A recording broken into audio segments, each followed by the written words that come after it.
Welcome back, PC3 sports fans. I'm Brody Kosiara, and today we have a very special preview as we count down to ARW Pro Wrestling's biggest night of the year, Black and Blue Wednesday.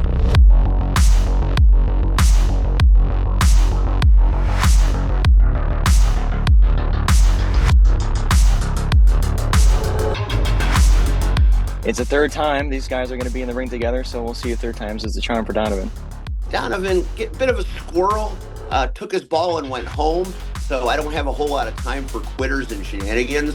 I was able to do an interview myself with Greg Glover, and he understands what this means. He understands what's on the line, and being a professional and a veteran, there is no way he is going to let Donovan ruin Black and Blue Wednesday for all of us. The sharpshooter James Creed defends his title against Joshua Moon in the Hobart Street fight. He claims that the sharpshooter side of him is dead and gone. He's Mr. Always, he's Mr. Forever. He's what's this business is built on is him. That's all he cares about.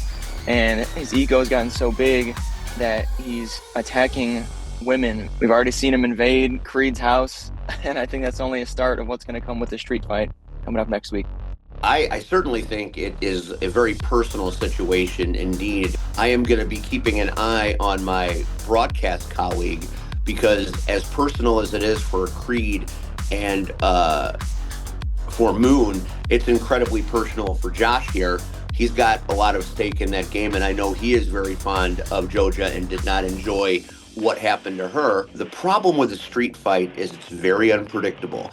You go into it thinking you have a plan, but when you add the variables around the ring, outside the ring, under the ring, it can turn your best laid plans into absolute disaster. The Mash brothers find themselves on opposite sides as Georgie Mash takes on his brother Jeb Crow, formerly known as Jebediah Mash. Steve, you've been around professional wrestling for a long time now. You know how emotional it can get when family is involved.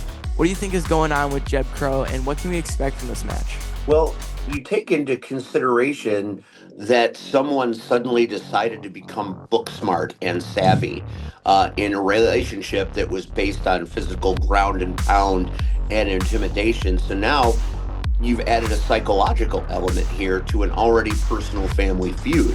Georgie just wants his brother back. He wants his family back, and he'll do anything he can to get Jeb back on his side.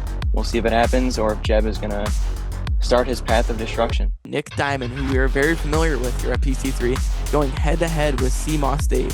CMOS couldn't capture the ARW Championship last month, and Diamond is still reeling from his loss to Joe Alonzo. Both are looking for momentum heading into 2026. Steve, I'll come back to you. Who do you think gives the edge in this one? History would certainly favor CMOS Dave. In another world, in another time, he had the looks that kill. Now, he is a different version, a more violent version, a more chaotic version, lashing out at fans and fellow wrestlers alike in very strange ways. CMOS Dave, the more vicious of the two, but Diamond, I think, is the more hungrier. And it's going to be a good clash between two different styles of wrestlers. It's going to be a sight to see for sure. I can't wait. The matches are all top shelf. The best of the future meets the best of the present and past. That's ARW's calling card. And I dare you to find another company that brings it all home and puts it all together like ARW does.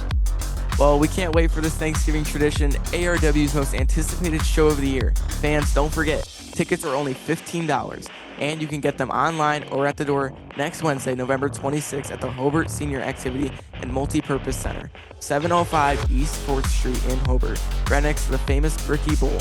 For PC3 Sports, I'm Brody Kosiara, and we will see you at the show.